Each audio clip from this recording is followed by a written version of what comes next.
When we say the American dream, you can define that a lot of different ways, but I think this dream has sort of been in decline for decades. Baby boomers are concerned that they're never going to be able to retire because they won't have enough money. Since 1979, a 200% rise for the top 1%ers. It's not class that is causing people of color to be sicker and die younger than their white counterparts. It's race. If you're moving up, effectively someone else is moving down.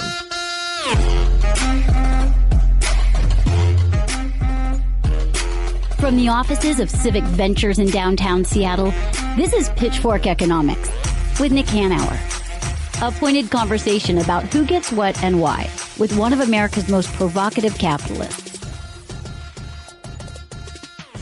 Welcome to Pitchfork Economics. I'm Nick Hanauer. Last episode, we talked about economic growth, what it is and where it comes from. But today, we'd like to devote the episode to the American dream. Is it dead or not? And today, joining me is Dooshee Tahat, and he's going to talk about his experiences with the American dream, and I'm going to share some of mine, and we're going to get right into the status of the American dream. So welcome, Dooshee. Thanks, Nick. I'm Dooshee Tahat, former troublemaker of Civic Ventures. I now run a program called the Communications Hub at Fuse, Washington. I was born in the Philippines, arrived to the U.S. At age 5, and I think like so many hungry immigrants, our narrative very closely mirrors the American dream. We landed in LAX without any idea of what was going to come next. My mom had family sort of up and down the West Coast, so we just ended up in Yakima, which is where one of my mom's uncles owned a farm. There's a big Filipino agricultural population out there. Both my parents arrived to the U.S. with PhDs. However, it took forever to find a job. And so before they got professional jobs, they were working alongside undocumented immigrants in Eastern Washington picking fruit. So we helped on the farm until my dad got a job with the County Clean Air Authority there. Why did you guys leave the Philippines? For greater opportunity. In addition to this notion that you could work hard to do well and that you'd be rewarded for it in America, was that there are more ways to work hard. There are a whole range of opportunities. If the PhD is the golden ticket, the U.S. is where you can turn it in for any number of great deals. Obviously, that big move really inculcated in all of us the idea that, if you work hard enough, you can make it happen. And actually, I think even the struggle at the very beginning of them having to sort of swallow their pride to just make it happen really reinforced that narrative. Well, it's not that much unlike my own story. My mom was born in the United States, but my dad's family fled the Nazis in the late 20s and 30s. My dad was born in Germany, and they fled Germany first to the tiny country of Liechtenstein and then eventually through Portugal to the United States, first to New York and then settled in Seattle, where my grandfather and my great uncle bought out of bankruptcy the kind of company that they had back in Germany, which was a bed pillow company. And they bought this tiny company and began to rebuild it. But what I'm struck by, if we're just being brutally honest, one of the really interesting parts of our stories that is similar is, while we both did come from striving families that worked super hard, we didn't start at the bottom. Like two people who had PhDs coming from the Philippines obviously had a massive advantage over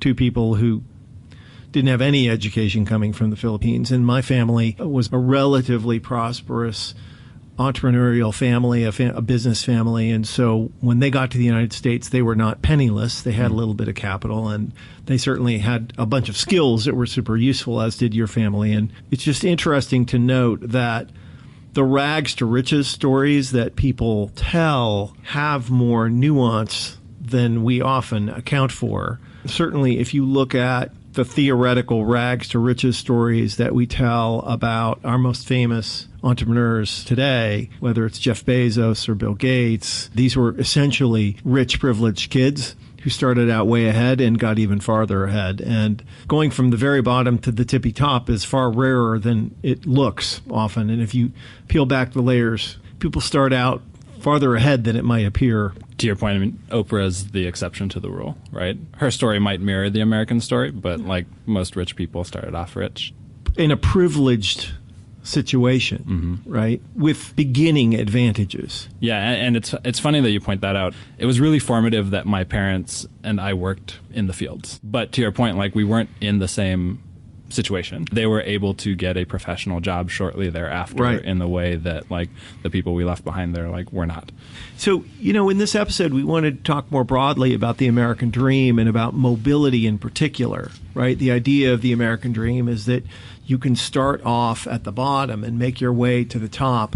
It's also the idea that your children will do better than you did. It's the idea that if you work hard and play by the rules, that you can have a successful, secure life. All of these ideas are inextricably intertwined. I think it's important to acknowledge a couple of things. It's just objectively true, if you look at the numbers, that mobility in the United States has declined as inequality has stretched the rungs of opportunity farther and farther apart. It becomes, not surprisingly, harder and harder to move from rung to rung. By way of example, in the 1980s, the top CEOs of big companies earned about 30 times the wages of the median worker. Today, that number is someplace between 300 and 400 times. So just in an objective sense, it has become much harder to travel the distance, the economic distance, from the median worker to the top, because you have to go essentially 10 times farther. We often think about mobility as moving up, but since economic success and status in human societies is always relative, we must be cognizant of the fact that if you're moving up, effectively someone else is moving down. Not all of us can be at the top of a pyramid. In order for there to be a pyramid, there has to be a tiny group of people at the very top and a whole bunch of people at the very bottom. And so not everyone can have mobility. And that's why I think that Americans need to think harder about what the objective of economic policy is than just to accept this idea of mobility. Yeah. And to this point, we've been talking a lot about mobility sort of in one person's lifetime too, right? But this has obviously implications beyond that, and just right, sort of speaking generationally.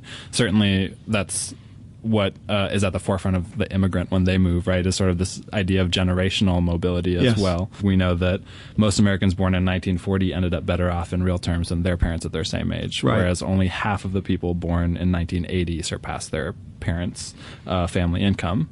We have changed our society in a way which has made it so much harder for people to lead the kind of lives that our parents led in a world where the richest people are running away super, super fast economically from everybody else. We've made it really, really hard for people to have relative mobility, to have intergenerational mobility, and for people to hang on to this idea of the American dream. We talked to Christian Cooper to understand what's happening specifically around cycles of poverty. He wrote an essay called Why Poverty is Like a Disease that takes a look at the epigenetics of poverty and how it gets transferred, not just wealth, but the genetic coding of poverty gets transferred. This is a former derivatives trader who grew up in deep poverty in Appalachia and has some really interesting things to say. The time he made over $700,000 a year, but he's still choosing to not have children because of the deep imprint in his DNA of scarcity.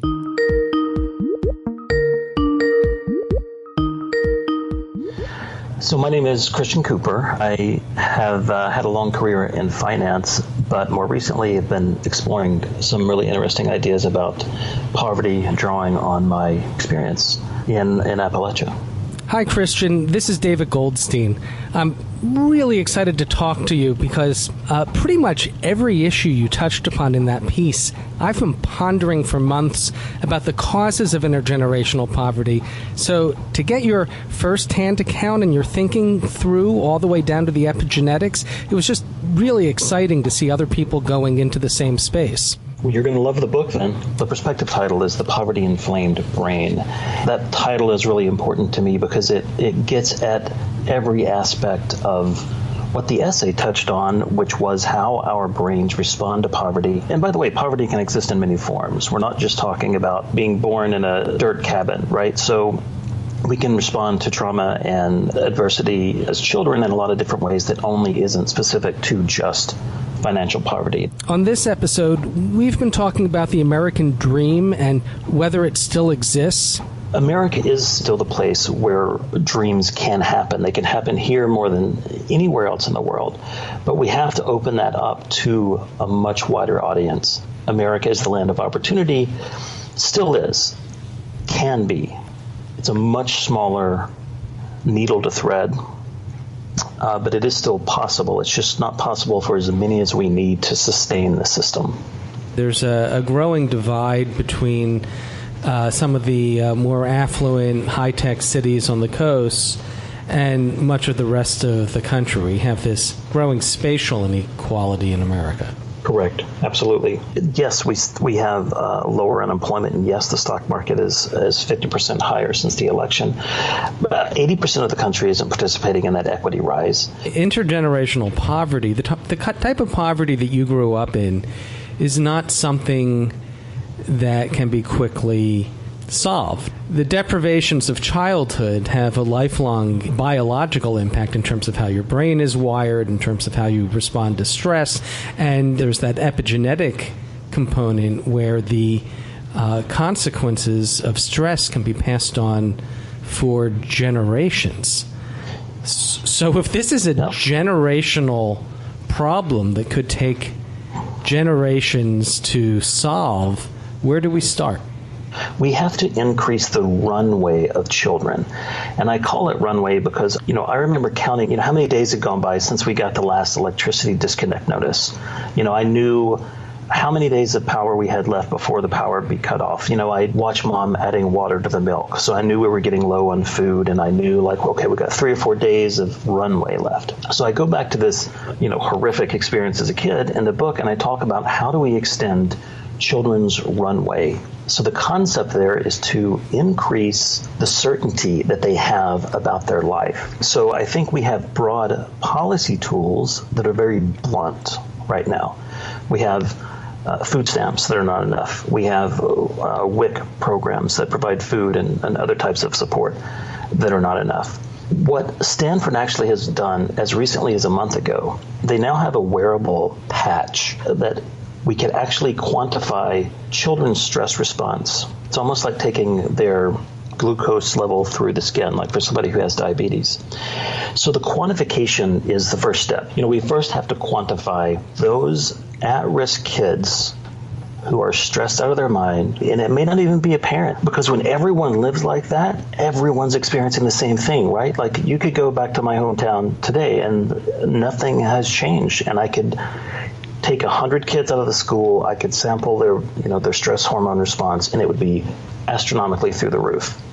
But they have clothes, they've eaten, that's not the point, though. So I think quantification is the first step, and understanding that it all starts with this inflammatory stress response at a very early age. I'm curious, this is Doogie, and I think the thing that's really cool and fascinating about what you just said is, at the shop we're interested in narrative shifts. And certainly, the narrative around poverty is particularly related to cash poor, right? Being cash poor, and that's how you quantify it. And you are talking about something else, the physiological reaction to the effects of being cash poor, right? And so they're a couple degrees removed.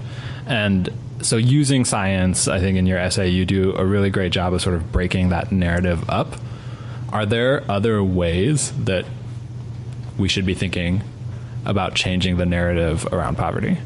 One of the key ways is to understand that everything we are doing right now about poverty is still treating a symptom as opposed to a cause. You really got to understand how far under the skin this gets when you're born that way and when you live that way. And so changing the narrative is understanding that people don't overeat and smoke and use payday loans because they're stupid. They're doing it because they're trying to survive. I basically had to leave home at 17 to get away from the church. In my first apartment, I remember just being so ashamed because I would run into people I know at the store, and all I could afford was like a bag of potatoes to make potato soup, and that would be like what I ate for a week. So I think the right would look at that situation and would say, oh, well, just make better decisions, don't use payday loans, without really understanding that that's pretty, when you only have 2 or 3 days worth of food left, you're going to say, you know what, screw the light bill. Let's get a pizza, guys. To someone on the outside that may see that as a bad decision, it's the one thing that can give you just a moment of relief. And so when you live like that, you live in a constant craving of any kind of relief. And so that's a payday loan. That's a Domino's pizza. That's an extra bag of Doritos. That's a pack of cigarettes. A lot of people are familiar with the idea of the marshmallow test. Right. Where, you give a kid an option, you can have one now, or if you wait 10 minutes, you can have 2 marshmallows. And it's allegedly a great predictor of future outcomes. But when you grow up poor the way you did, it kind of makes sense to take the marshmallow now. I kind of see that study to be a little bit simplistic, but it does get at the root cause of, if things aren't going to get better, well, why bother? A decision like that is going to seem supremely irrational, when in fact it is the most rational thing that person can do just to get a little bit of relief. The way I've started to think about it is the way you break this cycle of intergenerational poverty is to stop raising children in the conditions of poverty. And I'm sure you're familiar with the Raj Chetty study on kids who were moved. Their parents got vouchers to move into housing in low poverty neighborhoods, and they found that the younger the kids were when they moved out of their high poverty neighborhood into the low poverty neighborhood, even though their parents earned no more money, had no higher rate of employment, these kids had remarkably better life outcomes. Very similar to what you see with high quality early learning. If you give a family a couple extra $100 a month, anyone around that family is going to know that money is there, and it's going to be like, hey man, can you give me $50, get my power back on? Hey, I need $10 for gas. I need this, I need that. And of course the answer is always yes, right? I've done it with my family. I put my brothers through rehab. I've paid college. I've paid for my grandmother's mortgage. Of course we're happy to do those things. But when those programs end, it still doesn't remove those root causes, right? So you still have that brain that's waiting for the other shoe to drop, that is primed for maladaptive behavior in stressful situations or uncertainty. We especially respond negatively to uncertainty. But I would imagine that in that study, we can't wave a magic wand and go back, and we would look at the inflammatory response of those children. Just having a different place in life and a little bit more certainty is extraordinarily soothing. So it gets back to this idea, just give me a little bit of runway, give me something to hope for, right? Until we start using the quantification that I talked about, and then identify those children at risk. Then we can talk about, okay, well, how do we, what's causing the stressor? Is it just money? Is there something else going on? And that's how we begin to move beyond the blunt policy tools that we now seem to be using into something that's more refined. I'm curious how you feel about basic income, whether that at least would relieve that environmental stress from on families that got some sort of direct cash payment. The response from the right on that issue is typically it's throwing, good money after bad. We've been doing this for generations and it hasn't fixed anything. I would argue that, and again, I wish I had a better way to think or to communicate this idea that we don't have a cultural problem, we have a capital problem, which means we have corporations that are engaged in financially extractive practices that completely gut our safety nets and any hope for the future. So it's going to be shareholders and the owners of these investors are going to ultimately have to take lower returns on equity. Because if we don't, I'm not sure our nation can sustain the levels of inequality and hopelessness that I now see. And so the answer is yes, basic income, absolutely.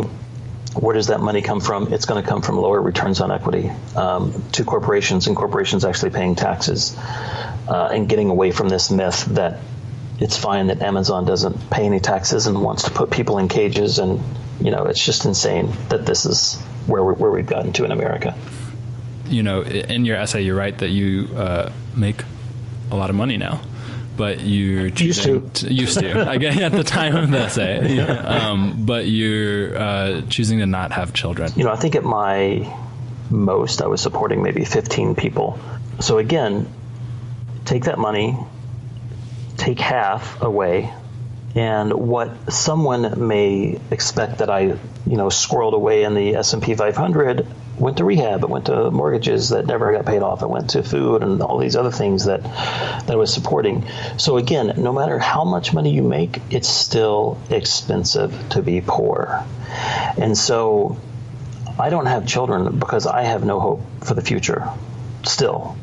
Not optimistic about even my own future, because who knows when I'm going to get the call and it's going to be like a family member that doesn't have insurance and now has cancer, and can you help out? And the answer is always going to be yes, but that may be the last $100,000 that anybody has, and suddenly you're back to zero. So, that's really why I call the book The Poverty Inflamed Brain, because it never stops, and I could never imagine the additional stress of having children at this point in my life. I just can't. Well, I think it's really important, the work you're doing and the writing you're doing. I think the most destructive thing that I'm 55. I saw it happening in my lifetime. Certainly in the 90s, it shifted this way toward you don't want to give poor people bad incentives. Right. And that shaped so much of welfare reform. And you know why it's so counterproductive?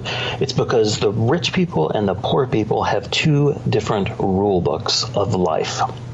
And what a rational choice looks like to a rich person is the worst possible thing for a poor person. And so we're only creating incentives once you understand the brain and the rule book a person born poor lives through. Well, thank you for your time, Christian. This was Thanks a pleasure. so much. I really, really enjoyed it. Thank you. Talk to you later.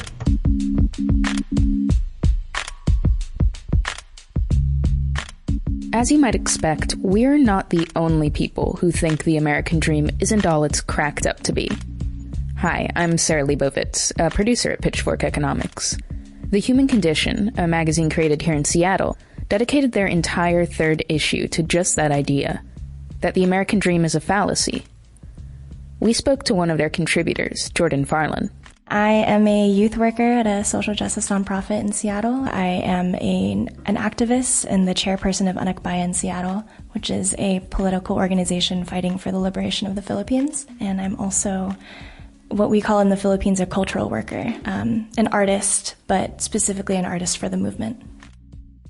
Both of my parents immigrated from the Philippines from a pretty young age, around 10 and 14. They immigrated here but grew up pretty Americanized. So by the time I was born, we had pretty Americanized concepts of going through life. And I completely bought into it. The American dream was this idea of hope so that we could have a better style of living and we could work our way up to a certain amount of wealth. We could have a certain kind of shelter if we worked hard enough. I went into business school of all things because I wanted to help minority-owned and women-owned businesses. I worked at corporate. I thought I was doing all of the right steps. And somewhere along the way, I got politicized, and I really started to understand the American dream as a lie, as false, as something that is not attainable for all people. We go into foreign nations and we use tactics like war to displace people, but then tell them that if they come here to the U.S., that it's going to be fine if you work hard enough, that you're going to be able to make it. But then when they get here, the material conditions are not actually there for them to survive, right? Or they get pushed away at borders, or they die in detention centers, or, X, Y, and Z. So my idea of the American dream has completely flipped. There is a level of privilege to be in the U.S., and also Coming to terms with U.S. imperialism pushed me out of my homeland. It made it so my parents weren't able to thrive and survive in the Philippines. So the only reason that I'm here in the U.S. is because we couldn't make it there. When my parents were growing up, they were fleeing martial law in the Philippines under the dictator Marcos. So they knew very little about choice, about what they could talk about, what they could listen to, what they could believe.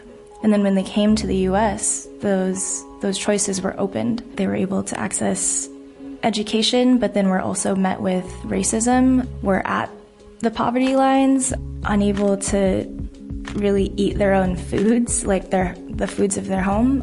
The only thing that they could grasp at that point was to hold on to the hope of the American dream.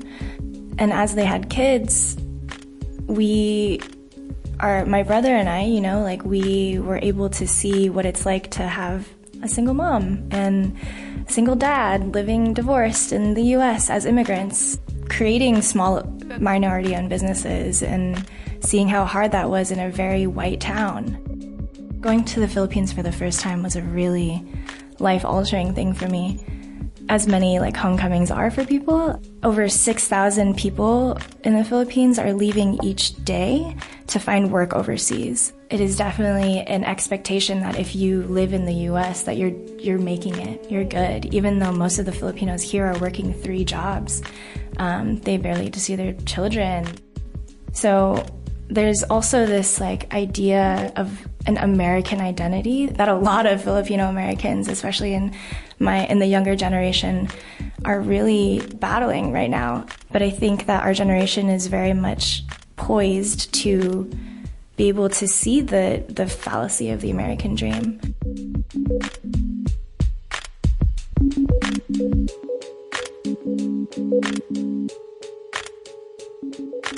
I'm Paul Constant, and I'm a writer at Civic Ventures. My name is Kiara Bridges, and I'm a professor of law and a professor of anthropology at Boston University. I seem to recall in the 90s there was sort of a glowing white liberal perception that race wasn't an issue so much as class in America. Right. And you've done a lot of work sort of finding the divide between race and class as 2 separate issues. And I was wondering if you could give us an idea of what you've been working on in that context. Sure. So we can't deny that racial inequality exists, right? You can drive through any major metropolitan area, you can turn on the news, you can, look at statistics documenting just the health and well-being of people, and you will see that people of color are not doing as well as their white peers. And I think that the post-racial explanation of that, which is a very liberal but as well as a conservative one, is that the real problem is class. The reason why we have mass incarceration disproportionately affecting communities of color is a class issue, because the people who are in those institutions were poor before they got in the jails and prisons, and they're definitely going to be poor after. And then I talked about the safety net, right? So that's the liberal/conservative view would be that's a class issue. We just need to do better with taking care of the poor, and the poor are a socioeconomic group. And so my work has been very critical of this rush to explain racial inequality in terms of class and class inequality. And one of the things that I've done is show that even when you control for class, racial minorities, black people, non-white people, are still not doing as well as their white counterparts. And so, I work in the field of maternal and infant health and rights and justice. And racial disparities in maternal mortality it ought to be an embarrassment to the U.S.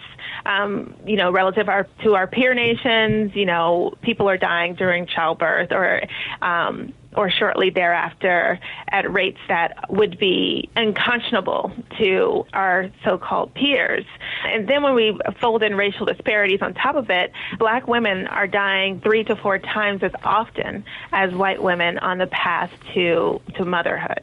a lot of people like to explain that in terms of class, right? So they say, oh, it's only, the reason why 3 to 4 times as many black women as white women die during childbirth or shortly thereafter. Well, that's because people of color, black women, are bearing the burdens of poverty at a disproportionate rate to white women. And so that racial disparity in maternal mortality is just a function of poverty. Black women are poor, so poor women are going to die more frequently than wealthy women. And so, ta-da, you get your statistic of 3 to 4 times as many black women are dying as white women during childbirth. But the thing is, racial disparities in maternal mortality persist even when you control for class, which means that, if I look at a white person with my same income, I'm still more likely to die than my white counterpart. And in fact, infant disparities or racial disparities in infant mortality actually increase when you move up the income ladder, which is to say that the poor black babies and poor white babies, they have this, more similar chances of living beyond their first year of life than wealthier black babies and wealthier white babies. So it's not class that is causing people of color to be sicker and die younger than their white counterparts. It's race, right? And it's the relationship between race and class. And so big important takeaway from my scholarship is to push against this post-racial sense that we're beyond race and our racial problems are really just an effect of our class problems. So, this episode is about the American dream. And, obviously that's a broad subject and a complicated issue. So, what should we do, I suppose, is, the first order question. I really believe in the people, and I believe in social movements, and I believe in social agitation. I think the biggest changes that we saw in American life, and the biggest changes that we saw in our norms and our values and our ethical commitments came from social movement. This is my reference to, the civil rights movement in the 1960s and 1950s. It was like people were unsatisfied with merely, writing letters to their congressman. Of course, people were disenfranchised, so there was no congressman that was committed to representing them. But it was not the sense was not that there are official avenues through which we can produce the change that we demand the country to reflect, but rather it was like we ourselves, we individual private citizens have to organize, come together, and shake the core of the country so that the country becomes more reflective of the things that it proclaims to be committed to. I think what I hear you saying is that we could pass a whole bunch of laws, and to be clear, I'm sure you would agree there would be some laws that you would love to pass, and that would be that would be better. Right, absolutely. But what you're saying is that will be insufficient. We have to change the norms and the culture too. Just stipulate you raise the minimum wage from what it is today to $20 an hour, and you had a mechanism to make sure that everybody had health care, and the median family income rose from $59,000 to $80,000 or $90,000, and the proportion of people who were under the poverty line went to some tiny figure. What happens to those disparities between? Right. They close, don't they? I'm not actually convinced that they will close. I think that we live in a country in which it's not unreasonable at all to think that they will persist. That people might live longer in the world that you're describing, but Black people will still die 5 years earlier than their white counterparts. Racial disparities in maternal mortality, it's been the same since before the civil rights movement. So back in the Jim Crow days, back when Black and white people couldn't go to the same hospitals, back when, they lived in they still live in completely different neighborhoods, but there would be violence if a Black person tried to cross into the white neighborhood. Racial disparities in maternal mortality were the same. So I'm skeptical, right? I think that the world that you're describing is incredibly better than the world that we're living in now, right? Yeah. Because we will have less people dying just from sheer lack of basic necessities. But I don't think that what follows from that world is one in which we have done better on the race question. I think that we can be doing just as poorly on the race question while everybody's life has improved significantly. Okay. Again, let me put you on the spot. Okay, good. Like, how do we get people to be less racist? How do we solve this problem that you described, this relatively intractable problem? We have to get rid of the institutions that make these problematic ideas, these racist ideas, make sense. So in the world that you're describing, if it's a world in which mass incarceration is like this historical anachronism, that's something that we used to do and that we're incredibly embarrassed about, if the world that you're suggesting is possible is one which the welfare state is like, of course, we have a very generous welfare state because we're trying to beat the generosity of our peer countries, and it's not a stigma to be a beneficiary of the system.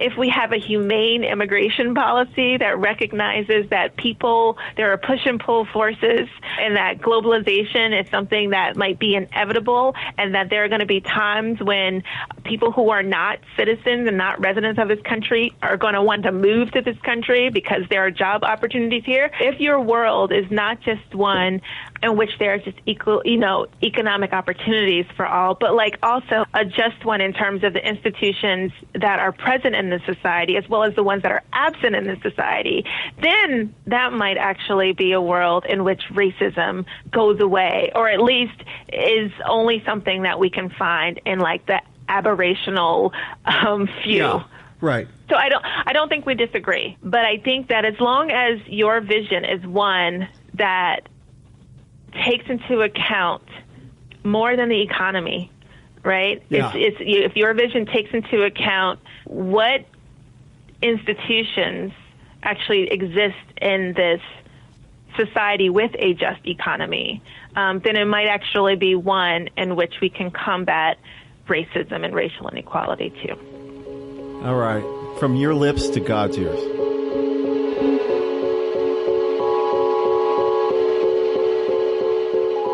So, Duji, today we wanted to tackle the issue of the American dream, and is it dead? Hopefully not. I think as I reflect on it, I think what's really important to highlight is, first, that if we're honest with ourselves, we shouldn't get too wistful about the good old days of the American dream, because clearly a lot of people were excluded from that. Women were excluded from that. People of color were largely excluded from that, although it's worth reminding ourselves that African American families are doing better before 1975 in many ways than they are today. But there's a lot of power and validity to that mid-century idea around the American dream, because it is unambiguously true that life got better for the majority of Americans in a really big way and at a really fast pace for a really long time. And that lasted basically until the trickle-down revolution that Ronald Reagan initiated in late 70s, early 80s. And we're also talking about mobility, which has also been a really important part of the story of the American dream. But mobility and the American dream are in this uneasy tension, if you look at it carefully, because the idea of mobility means moving up. And if you're moving up, then someone else is moving down. And we certainly don't want to have an economy or a set of economic policies that depend on that, or sort of begin and end with that sort of zero-sum view of how the world should work, where some people will move up and other people will move down, and that's life. I think for the American dream to have real resonance, you want to have a combination of those two things. You want to create an economy where everyone has a reasonable chance to live a life of dignity and security, both in their working lives and in retirement. And you want to have an economy where people who work insanely hard and who are very, very capable can come from anywhere and make it to the tippy top. And the combination of those two things, an economy that provides generally for people to have a dignified and secure and stable life, and also for an economy that both permits and rewards people, high performers, and enables everyone in the society to become a high performer, that really is worth shooting for and something worth working for, something we've had to a certain extent, but less and less today. Yeah. And I think the thing that you're getting at is, we have to create a circumstance and an economy where the effect of luck doesn't have the magnitude of effect that it has today. Yeah, by luck you mean the circumstances of birth, among other things. Race. Although as an entrepreneur, I will tell you that luck plays a big part. Without a doubt. Even if you're very good, luck is important too. Fundamentally, we need to think about economic policy as a mechanism for including a broader and broader number of people in our economy in ever more robust ways. When we do that, not only, sort of restore and enhance the American dream, but we also just generally make the economy grow faster and create more prosperity, which, if we're doing it right, will be good for everybody.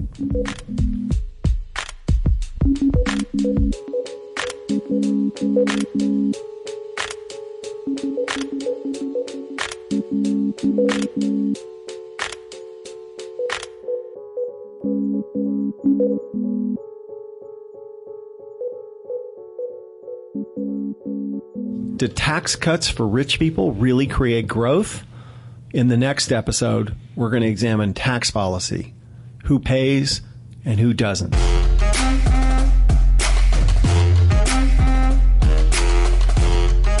Pitchfork Economics is produced by Civic Ventures. The magic happens in Seattle in partnership with Large Media, that's LARJ Media, and the Young Turks Network.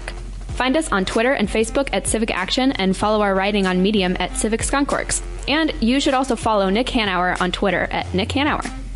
As always, a big thank you to our guests and thank you to our team at Civic Ventures. Nick Hanauer, Zach Silk, Jasmine Weaver, Jessen Farrell, Stephanie Irvin, David Goldstein, Paul Constant, Nick Casella, and Annie Fadley. Thanks for listening.